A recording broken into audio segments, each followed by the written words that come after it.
имсол тибқи аз назаргузаронии кормандони филиали муассисаи давлатии экспедитсия мубориза бар зидди малах дар вилояти Хатлон дар масоҳати 80260 гектар талу пуштаҳои шаҳру ноҳияҳои вилоят тухмгузории малахи марокашӣ ба қайд гирифта шудааст. ба гуфтаи масъулини ин ниҳод хуруҷи малах дар майдони 5150 гектар мушоҳида гардида дар натиҷаи чораҷӯиҳои пайвастаи кормандони соҳа то имрӯз масоҳати зикршударо коркард намудаанд. ҳоло чунин тадбирҳои безараргардонӣ алайҳи ин ҳашароти зиёновар бо истифода аз техникаҳои соҳа ва заҳрхимикатҳо дар мавзеъҳои паҳнгаштаи малах бо вусъат идома дорад.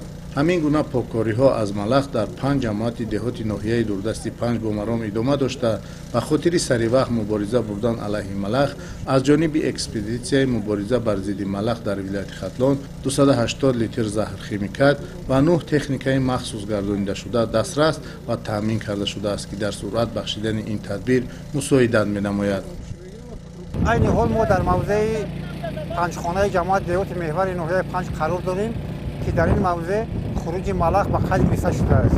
айни ҳол дар ин мавзеъ дар се минтақаи ҳамин мавзеъ бо истифода аз техника ва олатҳои техникие ки маҳз барои пешгирӣ намудаи малахи марокашӣ пешбинӣ шудааст истифода бурда бо ҷалби заҳматкашони ҷамоатҳои деҳот, чорводорон, соҳибони замин ва заминистифодабарандагон ин чорабиниро баргузор карда истодаем. дар 5 ҷамоати деҳоти ноҳия ки малах ба қайд гирифта шудааст ҳамарӯза чунин чорабиниҳо баргузор мегардад. мо масъулини соҳа дар ноҳия талош карда истодаем ки чунин тадбирҳои безараргардониро бар зидди малахи марокашӣ ҳамарӯза давом дода паҳншавии ин ҳашароти зарароварро ба заминҳои водигӣ пешгирӣ намоем.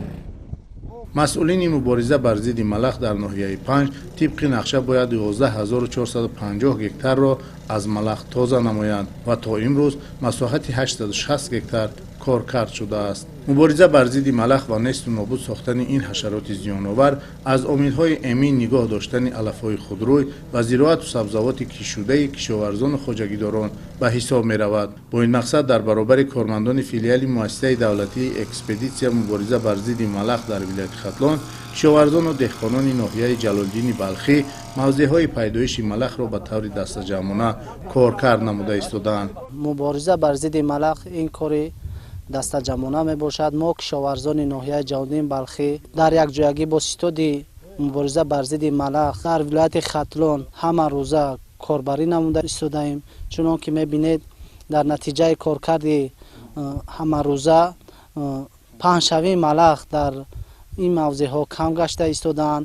мо кӯшиш менамоем ки дар рӯзҳои кӯтоҳтарин паҳншавии ҳамин намуди зараррасонро ба пуррагӣ пешгирӣ намоем. бино ба гуфтаи мутахассисони соҳа дар сурати саривақт наандешидани тадбирҳои судманд зидди малах сокинон бахусус хоҷагидорон ба мушкилоти зиёд мувоҷеҳ хоҳанд шуд. мо дар майдони 5285 гектар мушоҳида гузарондем.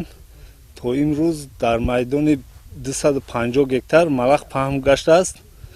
бо дастгирии муассисаи экспедитсия мубориза бар зидди малах корро пеш бурдесем. барои мо дута техникаи трактор, якта автомобил таъмина заҳрхимикат ҳамрӯза дастрас мешаванд. мо кӯшиш мекунем ки паҳншавии малахи марокаширо дар ҳамин ноҳия пешгирӣ намоем. тибқи иттилои масъулини ниҳоди марбута ҳоло тухмгузории синни дуи малах авҷи тоза дошта дар тамоми шаҳру ноҳияҳои вилояти Хатлон тавассути баргузории ситодҳои махсус алайҳи ин ҳашароти зиёновар аз тамоми имконот истифода карда ҳадаф ба он равона карданд ки дар муҳлатҳои кӯтоҳ ҳамаи он минтақаҳои хуруҷкардаи малахро пурра безарар гардонанд.